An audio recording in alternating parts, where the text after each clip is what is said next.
بے پناہ احسان کہ اللہ تعالیٰ کی ذات مقدس نے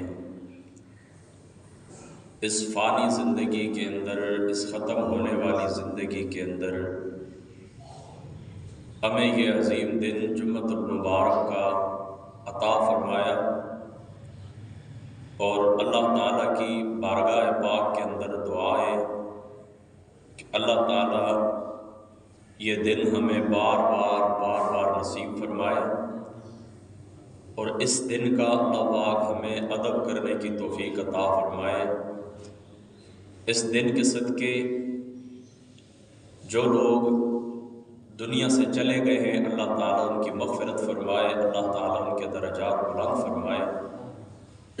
اور جو لوگ موجود ہیں اللہ تعالیٰ ان کو طویل ترین، اچھی صحت والی، اسلام والی، پاکیزہ زندگی عطا فرمائے،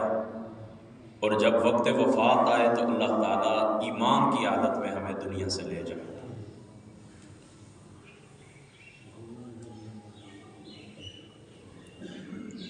چند باتیں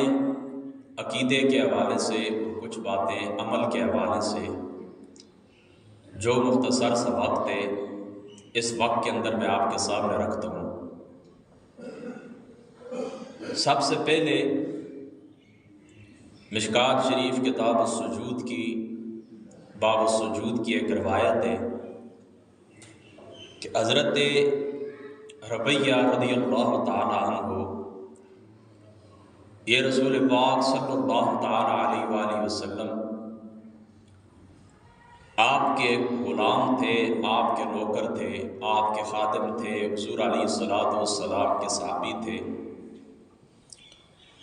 ان کا معمول یہ تھا کہ یہ آقا علیہ الصلوۃ والسلام کی ذات اقدس کی خدمت کیا کرتے تھے۔ رات کے وقت حضور علیہ الصلوۃ والسلام کے وضو کے لیے پانی رکھنا، آقا علیہ الصلوۃ والسلام کا بستر بچھانا وغیرہ وغیرہ، رات کی مجلس کی جو خدمات ہوتی ہیں تو یہ کیا کرتے تھے۔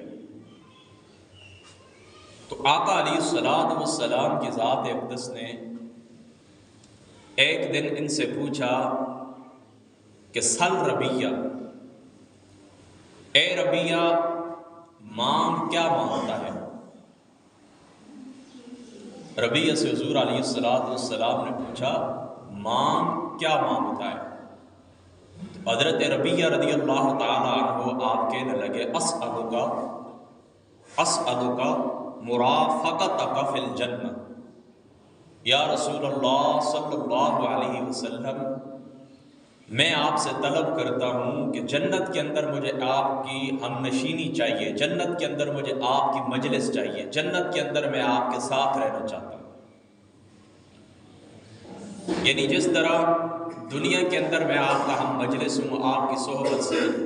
فیض اٹھاتا ہوں، آپ کی صحبت کے اندر بیٹھتا ہوں، آپ کی خدمت کرتا ہوں، یا رسول اللہ یہ خدمت میری جنت کے اندر بھی ہونی چاہیے،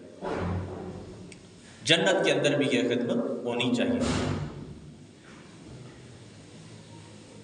تو دوستو یہاں پر دو باتیں آپ ذہن کے اندر رکھیں۔ پہلی بات آپ یہ ذہن کے اندر رکھیں کہ بزرگوں کی خدمت کرنی چاہیے، جو ہمارے بڑے ہیں، جو ہمارے بوڑھے ہیں، جو ہمارے اساتذہ ہیں، جو ہمارے والدین ہیں، ہمارے عزیز رشتہ دار ہیں، ہم سے عمر میں بڑے ہیں، ان کی خدمت کرنا ہمارے مذہب اسلام کے اندر، دین اسلام کے اندر پسندیدہ ہے۔ اس کی بندے کو بڑی خیر و برکت نصیب ہوتی ہے، بڑی عزت نصیب ہوتی ہے، بڑی برکت نصیب ہوتی ہے۔ آقا علیہ الصلوۃ والسلام نے فرمایا، امام حاکم رحمۃ اللہ تعالی علیہ آپ نے مستدرک پاک کے اندر اس روایت کو نقل کیا ہے، فرمایا کہ البرکت مع اکابرکم، جو برکت ہے نا تمہارے بڑوں کی وجہ سے، بڑوں کے ساتھ کیا ہے برکت ہے۔ گھر کے اندر یہ جو بڑے بوڑھے ہوتے ہیں ان کی وجہ سے اللہ تعالیٰ بہت خیر و برکت نصیب فرماتا ہے۔ تو اساتذہ کرام، پیران عظام، مشائخ عظام، اساتذہ، ان کی خدمت کا ثبوت بھی اس روایت سے ملتا ہے کہ ان لوگوں کی خدمت شاگردوں کو چاہیے، مریدوں کو چاہیے، بچوں کو چاہیے کہ اپنے بڑوں کی، اپنے پیروں کی، اپنے مشائخ کی خدمت کریں، اور پھر اس کے بدلے میں بڑوں کا حق یہ بنتا ہے کہ وہ کیا کریں، اپنے چھوٹوں کے لیے دعائے خیر کریں، ان کے اوپر شفقت کا ہاتھ رکھیں۔ من لم یرحم صغیرنا ولم یوقر کبیرنا فلیس منا۔ آقا علیہ الصلوۃ والسلام کی ذات اقدس نے فرمایا کہ جو بڑوں کی عزت نہیں کرتا، چھوٹوں کے اوپر رحم نہیں کرتا، وہ ہم میں سے نہیں ہے، یعنی ہمارے راستے کے اوپر نہیں ہے۔ تو پہلی بات تو یہ ثابت ہو گئی کہ جو چھوٹے بڑوں کی خدمت کریں اور بڑے چھوٹوں کے اوپر شفقت کریں، ان کو دعا دیں۔ دوسری بات یہ یاد رکھیں کہ یہ جو تمہارا قلب ہے، اس قلب کے، اس دل کے دو رخ ہیں۔ ایک رخ ہے دنیا کی طرف، یعنی اس کے اندر دنیا کی محبت آباد ہے، دنیا سے پیار ہے، آخرت کی کوئی فکر نہیں، آخرت کی کوئی پرواہ نہیں، ڈوب جائیں یا تر جائیں ایمان کی کوئی فکر نہیں، قبر حشر کی کوئی فکر نہیں، اولاد کس راستے کے اوپر جا رہی ہے کوئی فکر نہیں۔ بس دنیا کی جو آسائشیں ہیں، جو دنیا کی جو سہولیات ہیں، دنیا کی جو خوبصورتیاں ہیں، ان کو حاصل کرنا ہے، آخرت کو بھول کر۔ تو ایسے لوگوں کے لیے کہ جو دنیا کے اوپر ریجھ جاتے ہیں، دنیا کے اوپر مر مٹتے ہیں اور آخرت کو بھول جاتے ہیں، تو ایسے لوگوں کے لیے آپ نے یہ بات یاد رکھنی ہے کہ ایسے لوگوں کے لیے یہ دنیا کیا ہے، دھوکے کا گھر ہے۔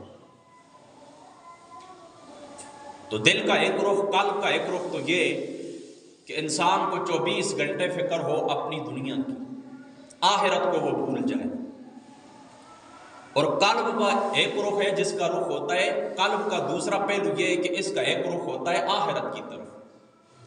یعنی دنیا آئے، بے شک دنیا کمائیں، کاروبار کریں، تجارت کریں، آلات دولت اکٹھی کریں، لیکن اپنی آخرت کو نہ بھولیں۔ تمہیں یہ بات اچھے طریقے سے معلوم ہونی چاہیے کہ جو کاتب تقدیر ہے، تقدیر لکھنے والا اللہ ہے، اس رب کا قلم چل چکا ہے کہ اس دنیا نے فنا نہیں ہونا ہے۔ کتنی عمر ہے؟ 40 سال، 50 سال، 70 سال، 90 سال، پھر 100 سال تک چلے گئے، 150 سال تک چلے جائیں، آخر دنیا سے جان نہیں جانا۔ تو ایسا شخص جس کے مد نظر اپنی آخرت ہوتی ہے، وہ آخرت کو مد نظر رکھتا ہے، تو وہ دنیا کے اندر پھر جائز کاموں کی طرف جاتا ہے، حلال کماتا ہے، اچھے اخلاق کے ساتھ لوگوں کے ساتھ پیش آتا ہے، ایمانداری سے زندگی گزارتا ہے، کیونکہ اس کو یہ بات معلوم ہوتی ہے کہ میں نے آخرت کی طرف جانا ہے، اللہ کی بارگاہ کے اندر میں نے پیش ہونا ہے۔ تو اب دیکھیں جو صحابی رسول ہیں، ان کا قلب کتنا روشن تھا، ان کا دل منور تھا، ان کے دل کے اندر اللہ کی یاد تھی، ان کے دل کے اندر ان کی نگاہوں کے سامنے آخرت تھی کہ میں چلا جاؤں گا اس دنیا سے، خدا کی ذات اقدس کے سامنے پیش ہو رہے ہیں۔ ورنہ چاہتے آج کل ہمارے زمانے کے اندر کوئی شخص ہمیں یہ آفر دے، ہمیں یہ کہے کہ میرے پاس یہ جتنی بھی نعمتیں موجود ہیں، میرے پاس گھر ہے، یہ وہ ہے، فلاں فلاں فلاں فلاں، اس کے ساتھ کچھ آخرت کی وہ بات کر دے کہ میں آپ کے لیے دعا بھی کر سکتا ہوں، میں آپ کے لیے، تو ہم کیا کریں گے؟ جس وقت ہمیں چوائس دی جائے گی تو ہم فوراً کہیں گے کہ یہ کوٹھی ہمیں چاہیے، یہ کار ہمیں چاہیے، یہ بنگلہ ہمیں چاہیے۔ یعنی ہمیں اگر آفر دی جاتی تو ہم آخرت کی بجائے دنیا کا سوال کرتے ہیں۔ اس کی وجہ کیا ہے؟ اس کی وجہ یہ ہے کہ ہم آخرت کو بلا بیٹھے اور دنیا کی محبت ہمارے دلوں کے اندر زندہ ہے۔ لیکن وہ رسول پاک صلی اللہ تعالی علیہ وآلہ وسلم آپ کی صحبت انور کے اندر رہنے والے تھے، حضور کی صحبت سے فیض اٹھانے والے تھے، تو انہوں نے کیا کیا؟ انہوں نے فوراً حضور علیہ السلام کی ذات مقدسہ سے آخرت کا سوال کیا کہ یا رسول اللہ، میں جنت بھی چاہتا ہوں اور جنت بھی آپ کے ساتھ چاہتا ہوں، آپ کی معیت کے اندر جنت کے اندر رہنا چاہتا ہوں، یہی خدمت میں چاہتا ہوں، آخرت کے اندر جنت کے اندر آپ کے ساتھ رہنا چاہتا ہوں۔ اس کے بعد آقا علیہ السلام کی ذات اقدس نے فرمایا او غیر ذالک، کیا اس کے علاوہ بھی تیری کوئی تمنا ہے؟ انہوں نے کہا نہیں یا رسول اللہ، یہی میری تمنا ہے۔ تو پھر اس مقام کے اوپر حضور علیہ السلام کی ذات اقدس نے فرمایا تو میری مدد کر کثرت سجود کے ساتھ، یعنی اللہ تعالیٰ کی بارگاہ کے اندر تو زیادہ سجدے کیا کر، یعنی نمازوں کا خیال رکھ، فرائض بھی ادا کر، نوافل بھی ادا کر، خدا کی بارگاہ کے اندر تم سجدے کر۔ اب دوستو دو باتیں تو یہ ثابت ہو گئی اس حدیث پاک سے، ایک یہ ثابت ہوئی کہ بڑوں کی خدمت کریں، دوسری یہ ثابت ہوئی کہ اپنی آخرت پہلے ہونی چاہیے۔ یعنی آپ اللہ تعالیٰ سے بھی دعا مانگیں تو یاد رکھیں یہ دعا کے آداب میں سے کہ پہلے اللہ کی ذات سے آخرت طلب کریں، اس کے بعد دنیا کی طرف آئیں۔ مثال کے طور پر دنیا کی آپ کی کوئی ضرورت ہے، آپ کا اپنا گھر نہیں، آپ اللہ تعالیٰ کی ذات سے طلب کرتے ہیں، ساتھ ساتھ اپنی محنت بھی جاری رکھیں، اپنی کوشش بھی جاری رکھیں اور اللہ تعالیٰ کی ذات اقدس سے دعا بھی کریں۔ لیکن جس وقت اس دنیا کے گھر کے لیے آپ اللہ سے دعا کریں گے نا، تو اس کے ساتھ دعا کے آداب میں یہ بات شامل ہے کہ اس سے پہلے آخرت کی دعا کریں کہ اللہ تعالیٰ دنیا کے اندر بھی مجھے مکان عطا فرما، لیکن اس سے پہلے آخرت کی دعا کریں کہ آخرت کے اندر یا اللہ مجھے گھر عطا فرما، جنت عطا فرما۔ اس کی وجہ بتائے کیا ہے؟ اس کی وجہ یہ کہ یہ دنیا فانی ہے، اس دنیا نے فنا ہونا ہے، اس دنیا نے ختم ہونا ہے۔ اگر آپ کو مکان نہ ملا تب بھی یہ گزر ہی جائے گی، لہٰذا پہلے اللہ تعالیٰ کی ذات اقدس سے آخرت طلب کرے، اس کے بعد دنیا کی طرف آئیں، پھر دنیا کی جو حاجات ہیں وہ بھی اللہ تعالیٰ کی ذات اقدس سے طلب کرے۔ تیسری بات جو حضور علیہ السلام کی ذات اقدس نے ارشاد فرمائی، وہ کیا ارشاد فرمائی؟ آقا علیہ السلام نے فرمایا سل، مجھ سے طلب کر۔ پھر جس وقت انہوں نے جنت طلب کر لی، پھر بھی آقا علیہ السلام نے فرمایا غیر ذالک، اس کے علاوہ بھی کچھ چاہیے۔ ہمارے اور آپ کے شیخ، ہمارے بزرگ، ہمارا فخر حضور قبلہ محدث دہلوی صاحب رحمۃ اللہ تعالی علیہ، آپ اشعۃ اللمعات کے اندر اس مقام کے اوپر فرماتے ہیں کہ حضور علیہ السلام کی ذات اقدس کا سل فرمانا اور مطلقاً فرمانا، یعنی کوئی حضور علیہ السلام کی ذات مقدسہ نے قید نہیں لگائی، حضور علیہ السلام کی ذات مقدسہ نے کوئی قید نہیں لگائی کہ مجھ سے یہ طلب کرو، اس باب کے اندر آپ طلب کر سکتے ہیں، اس باب کے اندر طلب نہیں کر سکتے۔ دنیا کا معاملہ آپ مجھ سے طلب کر سکتے ہیں، آخرت کا نہیں کر سکتے، آخرت کا کر سکتے ہیں، دنیا کا نہیں کر سکتے۔ لیکن دنیا کا بھی کرنا چاہتے ہیں تو فلاں جو چیزیں میرے پاس موجود ہیں ان کے متعلق کر سکتے ہو، فلاں کے متعلق نہیں کر سکتے ہو، نہیں، مطلقاً حضور علیہ السلام نے فرمایا مان کیا مانگتا ہے۔ اب دیکھیں نا، یہ بات وہی شخص کہہ سکتا ہے جس کے اختیار کے اندر ہوتا ہے معاملہ، جس کے اختیار کے اندر معاملہ ہاتھ کے اندر جس کے اختیار رکھ دیا جائے وہی کہہ سکتا ہے۔ اب میرے پاس دیکھیں نا 10 چیزیں، 10 نعمتیں میرے پاس موجود ہیں، کپڑا ہے، میرے پاس گھڑی ہے، میرے پاس موبائل ہے، میرے پاس چند اور نعمتیں ہیں، تو ظاہر سی بات ہے میں کسی شخص کو کہوں گا کہ مانگ، مجھ سے کیا مانگتا ہے، تو انہی نعمتوں کے متعلق کہوں گا جو میرے پاس موجود ہیں۔ اب کوئی شخص مجھ سے اس سے زیادہ طلب کرے گا تو وہ میں نہیں دے سکتا، کیونکہ وہ میرے قبضے کے اندر نہیں ہے، وہ میری قدرت کے اندر نہیں ہے، وہ میرے اختیار کے اندر نہیں ہے، وہ میری ملکیت کے اندر نہیں ہے، تو میں نہیں کہہ سکتا۔ لہذا جو میرے پاس ہوگا میں قید لگا کر کہوں گا، قید لگاؤں گا، مطلقاً بات نہیں کروں گا، قید لگاؤں گا کہ اس بات کے اندر یہ اشیاء میرے پاس موجود ہے، اگر ان میں سے تیری کوئی ضرورت ہے تو مجھ سے طلب کر۔ لیکن آقا علیہ السلام کی ذات مقدسہ نے فرمایا سل، آپ مجھ سے طلب کریں، حضور نے کوئی قید نہیں لگائی۔ تو محدث دہلوی صاحب رحمۃ اللہ تعالی علیہ آپ اشعۃ اللمعات کے اندر اس مقام کے اوپر لکھتے ہیں کہ حضور علیہ السلام کا سل فرمانا، کسی قسم کی قید نہ لگانا، اس بات کی دلیل ہے کہ اللہ تعالیٰ نے امور حضور محمد مصطفیٰ صلی اللہ تعالی علیہ وآلہ وسلم آپ کے ہاتھ کے اندر کر دیے ہیں، آپ کی قدرت کے اندر دے دیے ہیں، آپ کے قبضے کے اندر دے دیے ہیں۔ اس لیے حضور علیہ السلام نے سل فرمایا کہ امور اللہ تعالیٰ نے ذات مصطفیٰ کے سپرد فرما دیے، اس میں سے، ان خزانوں میں سے حضور علیہ السلام جس کے لیے چاہیں جتنا چاہیں عطا فرما دیں یا آقا علیہ السلام کی مرضی۔ اس جملے کو آپ پھر سن لیں کہ حضور علیہ السلام نے اپنے صحابی سے فرمایا آپ مجھ سے مانگیں، تو انہوں نے جنت کا سوال کیا، تو حضور علیہ السلام کی ذات اقدس نے یہ نہیں فرمایا کہ جنت میری طلب کے اندر نہیں ہے، جنت میرے اختیار کے اندر نہیں ہے، جنت میری قدرت کے اندر نہیں ہے، آپ اور مجھ سے کچھ طلب کریں، نہیں، یہ نہیں، بلکہ جس وقت وہ جنت طلب کر چکے، اسألک مرافقتک فی الجنہ، یہ فرما چکے، تو حضور علیہ السلام نے فرمایا اب غیر ذالک، اور بھی کچھ طلب کرنا ہے تو مجھ سے طلب کر، میں عطا فرمانے والا۔ تو اس سے کیا ثابت ہوا؟ یہ ہماری بات نہیں ہے، حضرت شیخ محدث دہلوی صاحب عبدالحق محدث دہلوی صاحب رحمۃ اللہ تعالی علیہ آپ نے اشعۃ اللمعات کے اندر اس کو لکھا ہے۔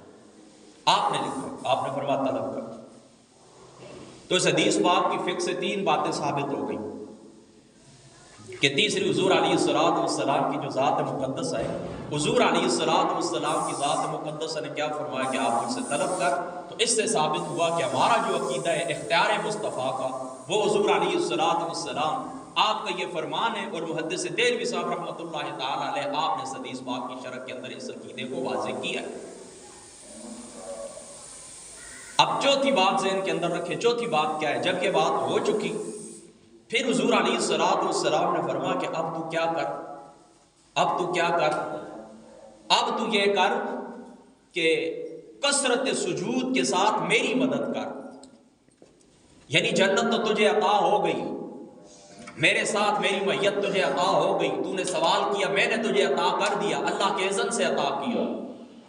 اب تمہیں کیا کرنا ہے؟ اب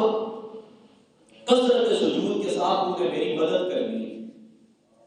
یعنی اب معاملہ یہ ہوگا کہ تم اللہ تعالیٰ کی بارگاہ کے اندر سجدے کرنے ہیں، فرائض کو ادا کرنا ہے، نمازوں کو ادا کرنا ہے، نوافل ادا کرنے ہیں۔ کیا مطلب کہ دیکھیں نا، ایک ہوتی ہے نا چابی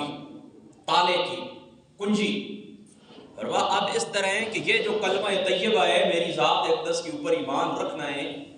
مجھے اللہ تعالیٰ کی ذات اقدس نے جو عطا کیا ہے یہ میں نے تجھے عطا کر دیا ہے،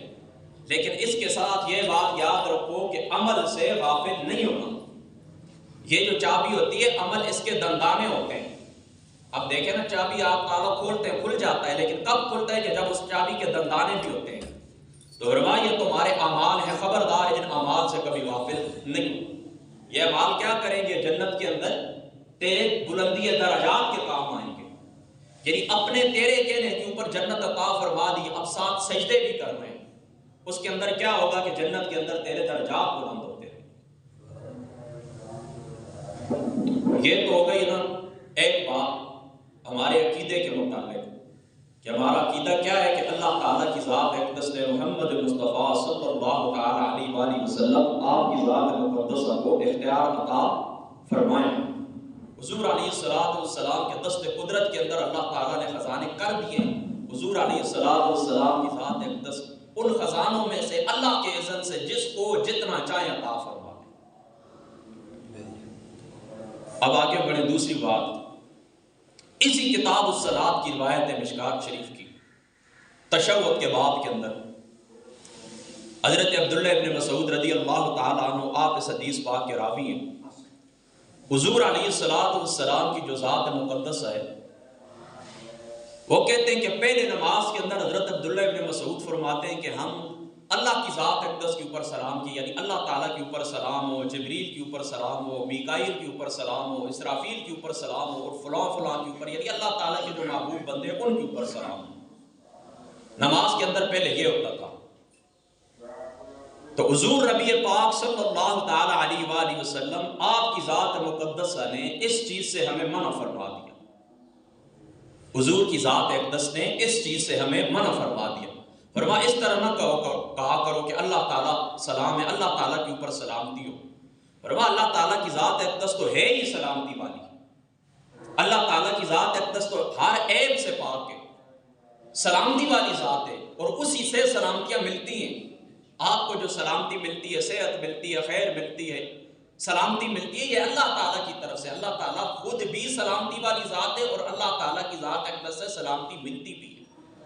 لہٰذا یہ نہ کہا کرو کہ اللہ تعالیٰ کے اوپر سلامتی ہو، یہ نہ کہا کرو، بلکہ یوں کہا کرو التحیات للہ والصلوات والطیبات، السلام علیک ایھا النبی ورحمۃ اللہ وبرکاتہ، السلام علینا وعلی عباد اللہ الصالحین، یہ کہا کرو۔ یعنی تشہد جس کو کہتے ہیں نا، تحیات پڑھنا، حضور علیہ السلام نے پہلے وہ تھا، اب حضور علیہ السلام نے یہ جاری فرما دیا۔ التحیات للہ، اب اس کے اوپر آپ نے غور کرنا ہے، اس کے اوپر آپ نے غور کرنا ہے۔ یہ کب مشروع ہوا تھا؟ یہ الفاظ کہاں کے ہیں؟ یہ الفاظ کہاں سے آئے ہیں؟ ان الفاظ کی ابتدا کہاں سے ہوئی ہے؟ یاد رکھیں، ان الفاظ کی ابتدا ہوئی ہے معراج شریف سے۔ حضور صلی اللہ تعالیٰ علیہ وآلہ وسلم آپ کی جو ذات مقدس ہے، خدا کی بارگاہ کے اندر گئے نا، اللہ کی بارگاہ میں جس وقت پیش ہوئے، اللہ کی ذات اقدس سے ملاقات ہوئی، تو فرمایا التحیات للہ والصلوات والطیبات، یہ حضور علیہ السلام نے فرمایا، یعنی اے اللہ تعالیٰ میری ساری عبادتیں، التحیات للہ میری ساری تعظیم تیرے لیے، ساری عبادتیں تیرے لیے، والصلوات والطیبات، اس کے اندر محدثین نے مختلف معنی لکھے ہیں، کہاں پر فرمایا گیا کہ والصلاۃ سے مراد جو ہے نفلی نمازیں، طیبات سے مراد زکوٰۃ ہے، بہرحال اس سے مراد عبادات ہی ہیں، التحیات للہ والصلوات والطیبات، اس سے مراد عبادات ہیں، قولی فعلی بدنی عبادات ہیں کہ اللہ پاک میری ساری تعظیم تیرے لیے، میری ہر قسم کی قربانی، ہر قسم کے نوافل، ہر قسم کے فرائض، ہر قسم کی زکوٰۃ، جو کچھ بھی ہے نفلی فرضی یا اللہ سب تیری خاطر ہے۔ یہ حضور علیہ السلام نے معراج والی رات اللہ کی بارگاہ کے اندر، جس طرح دیکھیں نا بادشاہ کی بارگاہ کے اندر بندہ جاتا ہے نا دنیا کے اندر، جس وقت آپ بادشاہوں کے پاس جاتے ہیں نا تو ان بادشاہوں کے پاس جا کر آپ کیا کرتے ہیں؟ ظاہر سی بات ہے کہ وہاں پر جا کر آپ کچھ سلام پیش کرتے ہیں، بادشاہ کی خدمت کے اندر کوئی نظم کہتے ہیں، بادشاہ کی خدمت کے اندر کوئی مصرع پیش کرتے ہیں، تحیت کا جس کو سلام کہتے ہیں، جس کو تعظیم کہتے ہیں، جس کو منہ دکھائی کہتے ہیں، دربار کے کچھ آداب ہوتے ہیں۔ تو اللہ تعالیٰ کی ذات اقدس تو احکم الحاکمین ہے، یعنی آپ کسی کے گھر جاتے ہیں، کسی بادشاہ کے پاس جاتے ہیں نا تو کچھ تحفہ ساتھ لے کر جاتے ہیں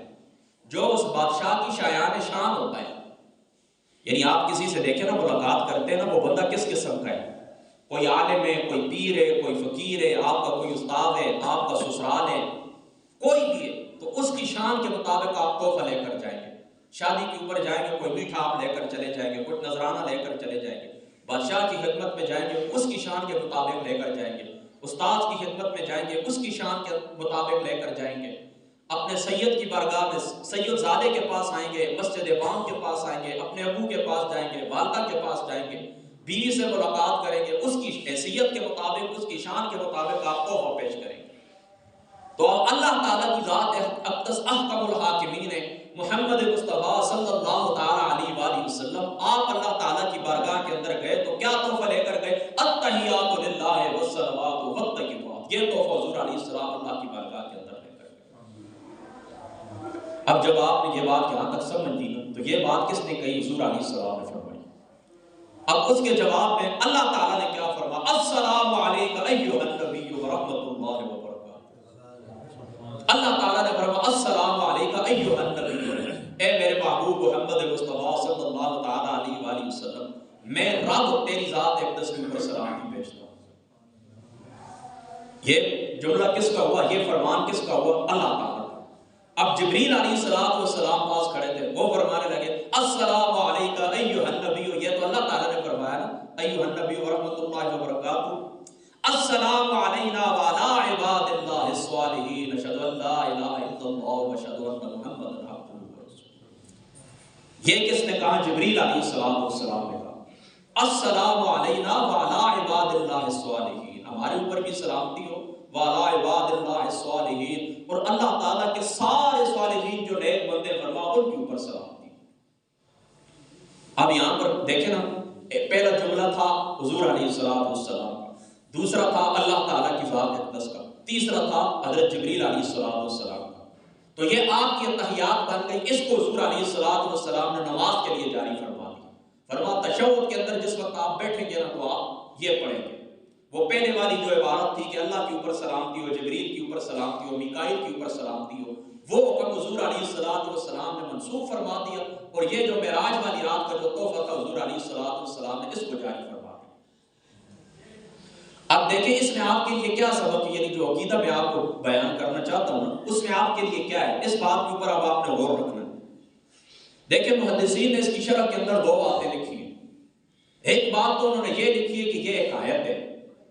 ایک آیت سمجھتے ہیں، یعنی جس طرح ہوا تھا اسی طرح جاری فرما دیا گیا، کسی کا قول ہے آپ نقل کر رہے ہیں، کسی کا کہنا ہے آپ کی زبان کے اوپر جاری ہو گیا، آپ کو حکم ہے کہ آپ اس کو دہراتے رہیں، یعنی جس طرح اللہ تعالیٰ کی ذات اقدس نے فرمایا، جس طرح جبریل نے فرمایا، جس طرح حضور نے فرمایا، بس جو ان کا قول تھا وہ آپ کے لیے عبادت ہے، آپ اس کو کرتے رہیں۔ محدثین نے اس کی شرح کے اندر ایک قول یہ، اور دوسرا قول یہ کہ نہیں، یہ بے شک اس میں کوئی شبہ نہیں کہ یہ حضور علیہ السلام کی ذات اقدس ہی یہ تحفہ لے کر آئے تھے، اس میں کوئی شک شبہ کی گنجائش نہیں۔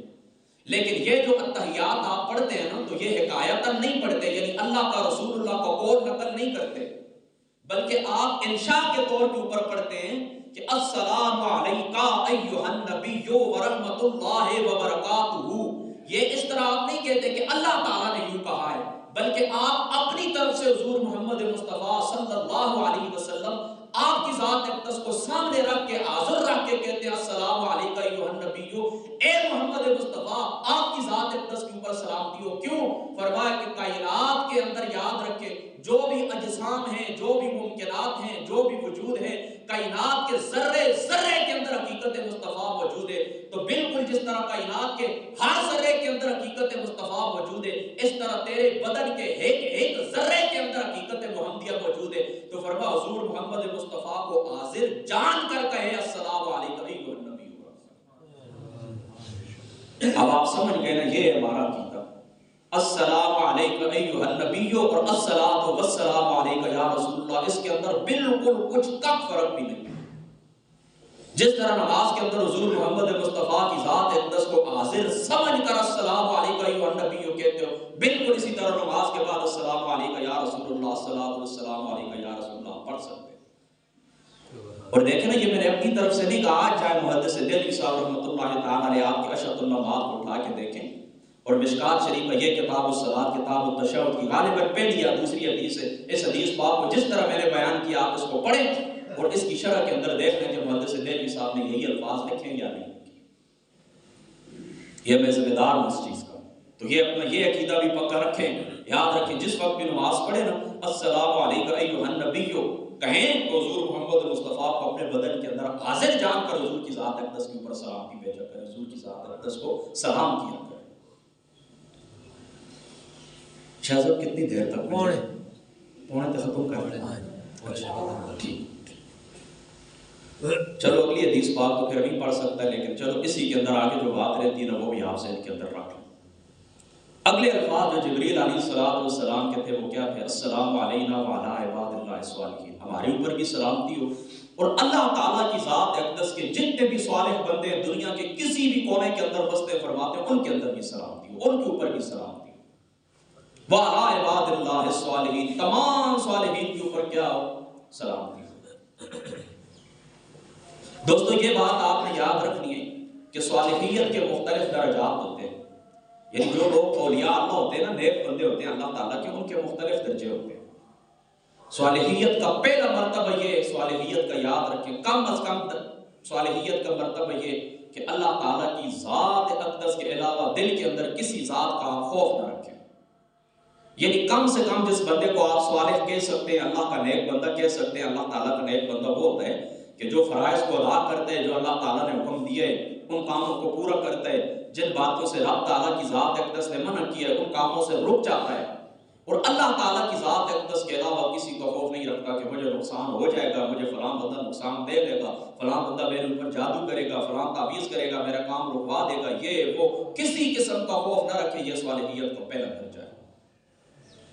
اور صالحیت کا آخری درجہ کیا ہے؟ حضرت غوث العظم شیخ عبد القادر جیلانی رضی اللہ تعالیٰ عنہ آپ فرماتے ہیں صالحیت کا آخری درجہ یہ کہ بندے کا جو اپنا ارادہ ہوتا ہے نا، بندے کا اپنا ارادہ بھی اللہ تعالیٰ کے ارادے کے اندر فنا ہو جائے، اپنا ارادہ بھی ظاہر کر دیں، دل کے اندر جو آپ کے ارادہ آتا ہے نا وہ ارادہ بھی اللہ کے ارادے کے تابع کر دیں، بس جو ہوگا پاک پروردگار میں کسی چیز کا تیری بارگاہ سے سوال نہیں کرتا، جو تو چاہے، جو تیری مرضی ہے، میرے لیے زندگی بہتر ہے، میرے لیے وفات بہتر ہے، میرے لیے زندہ رہنا بہتر ہے، میرے لیے گھریلو زندگی بہتر ہے، اخروی جو پاک پروردگار تیری مرضی ہے، میں تیری رضا کے اوپر راضی ہوں، میرا پر کوئی ارادہ نہیں۔ دیکھیں نا جو مردہ ہوتا ہے نا، مردہ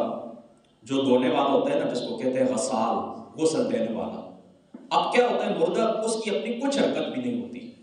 مردے کی اپنی کچھ، اس کو لیٹا ہوتا ہے تخت کے اوپر، وہ غسل دینے والا اس کو ادھر پلٹے یا ادھر پلٹے، اس طرف لے جائے اس طرف لے جائے، اس کی مرضی ہوتی ہے، اس کے ہاتھ کھول دے، اس کے ہاتھ باندھ دے، جبڑے باندھ، جو مرضی کرتے رہے، وہ کیا ہوتا ہے؟ بے حس و رکعت ہوتا ہے۔ تو یاد رکھیں دنیا کے اندر صالحیت کا لاسٹ آخری سٹیج کیا ہے کہ بندہ اپنے آپ کو اللہ تعالیٰ کی بارگاہ کے اندر اس طرح پیش کر دے کہ جس طرح دنیا کے اندر یہ جو آپ کو غسل دینے والا شخص ہوتا ہے، اس کے سامنے آپ بالکل بے حس بے حرکت ہو جاتے ہیں، کوئی آپ کا ارادہ نہیں ہوتا، بالکل اللہ تعالیٰ کی ذات اقدس کے ارادے کے اندر جو بندہ اپنے ارادے کو فنا کر دیتا ہے وہ بندہ صالح کہلاتا ہے، وہ بندہ صالحین ہے۔ تو یہ درمیان کے اندر اور بھی درجات ہیں، یہ میں نے پہلا اور آخری آپ کو بتا دیے، بہت سارے درجات ہیں صالحیت کے۔ تو اب سننا حضور علیہ السلام نے کیا فرما کہ والا عباد اللہ الصالحین، جس وقت یہ کہا جاتا ہے نا تو دنیا کے جس کونے میں بھی، زمین کے اندر ہو یا آسمان کے اندر ہو، یہ جس وقت آپ کہتے ہیں نا والا عباد اللہ الصالحین، اللہ تعالیٰ کے ان نیک بندے کے اوپر بھی کیا ہو، سلامتی ہو۔ فرما آقا علیہ السلام نے فرما وہ صالح بندہ اللہ کا فرشتہ آسمان کے اندر ہے یا زمین کے اندر ہے، آپ کی دعا کا فیض اس بندے کو پہنچ جاتا ہے۔ اب دیکھیں نا جو بات میں نے آپ کو کہی نا کہ ہم حکایتاً نہیں کہتے بلکہ انشاء کہتے ہیں، تو یہ دیکھیں اس کا ثبوت بھی مل گیا کہ جس وقت آپ کہتے ہیں السلام علینا وعلی عباد اللہ الصالحین، تو آپ یہاں پر بیٹھے ہوتے ہیں لیکن آسمان کے فرشتوں کو بھی اور وہ برطانیہ امریکہ کے اندر بسنے والے جو صالح لوگ ہوتے ہیں ان کو بھی آپ کی دعا کا اثر پہنچ جاتا ہے، فیض پہنچ جاتا ہے۔ تو لہٰذا ہم یہ حکایتاً نہیں کہتے، انشاء کہتے ہیں۔ حضور کی ذات اقدس کے اوپر جو سلام پڑھتے ہیں تو حضور کو حاضر سمجھ کے پڑھتے ہیں، اس لیے کہ جس وقت حضور نے فرمایا کہ تم صالحین کے اوپر سلام پڑھتے ہو تو پھر دنیا کے جتنے بھی صالحین ہیں سب کے اوپر سلامتی پہنچ جاتی ہے۔ یہ ہے تشہد کا مفہوم، اگر آپ کو اس روایت سے سمجھ آ کے ہو تو۔ یہ میں نے تھوڑا تفصیل اس لیے بیان کی کہ تھوڑی یہ ہمارا جو درس ہوتا ہے درس حدیث پاک بدھ والے دن، وہ اگر جو لوگ سوشل میڈیا یوز کرتے ہیں ان کے علم کے اندر ہوگا، باقاعدہ اس کی ریکارڈنگ ہوتی ہے، آتا ہے نیٹ کے اوپر آتا ہے، اگر آپ نے دیکھو وہاں پر میں نے مختصر بیان کیا تھا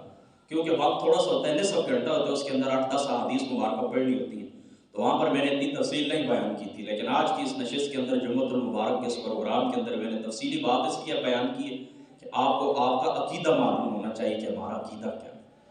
تو پہلی جو روایت ہے اس سے حضور علیہ السلام کے اختیارات ثابت ہو گئے، اور دوسری روایت سے حضور محمد مصطفیٰ کا حاضر ہونا ثابت ہو گیا، حاضر ناظر ہونا ثابت ہو گیا۔ بس یہ بات آپ نے ذہن کے اندر رکھنی ہے، کوئی شخص آپ سے پوچھے وہ آپ کو موالطہ دینے کی کوشش کریں گے کہ حاضر ناظر کا مطلب تو یہ ہوتا ہے کہ جو بندہ ہر جگہ حاضر ہو، تو جو بندہ پہلے آسمان کے اوپر اگر حضور کو کہتے ہو تو وہ دوسرے کے اوپر نہیں تھے، دوسرے کے اوپر کہتے ہو تو تیسرے کے اوپر نہیں تھے، اس مسجد کے اندر موجود تھے تو ادھر نہیں تھے، یہ باتیں ساری غلط ہیں، ہمارا یہ عقیدہ ہی نہیں ہے، ہمارا یہ نظریہ ہی نہیں ہے۔ حاضر ناظر کا مطلب یہ حاضر یعنی اللہ تعالیٰ کی ذات اقدس نے کائنات کے اندر سب سے پہلے حضور محمد مصطفیٰ کے نور کو پیدا فرمایا، پھر اس نور کے اللہ تعالیٰ نے ٹکڑے کیے، تقسیم کیا، اللہ پاک نے ان مختلف حصوں سے اللہ تعالیٰ نے باقی کائنات پیدا کی، یعنی اس نور سے اللہ نے باقی کائنات کو، عرش کو، فرش کو، فرشتوں کو، قلم کو، لوح کو، کعبہ کو، ساری اشیاء اللہ تعالیٰ نے نور مصطفیٰ سے پیدا کی۔ تو وہ جو نور ہے نا وہ ہر شے کی اصل ہوا، جس طرح دیکھیں نا آپ زمین کے اندر گٹلی دباتے ہیں نا آم کی، تو جس وقت وہ بڑا ہو کے درخت بنتا ہے تو وہی گٹلی آپ دیکھتے ہیں کہ اس آم کے اندر موجود ہوتی ہے، تو وہ اس درخت کی اصل ہوتی ہے۔ یہ گٹلی جو آپ زمین کے اندر دباتے ہیں وہی اس درخت کی اصل ہوتی ہے۔ بالکل یاد رکھیں کہ وہی نور مصطفیٰ ہے، ساری کائنات کی اصل ہے، ساری رنگینیاں روشنیاں جو آپ کو نظر آتی ہیں یہ ہے نور مصطفیٰ۔ تو نور مصطفیٰ کائنات کی ہر شے کے اندر موجود ہوا، یہاں تک کہ ہر جسم کے اندر، آپ کے جسم کے ایک ایک ذرے کے اندر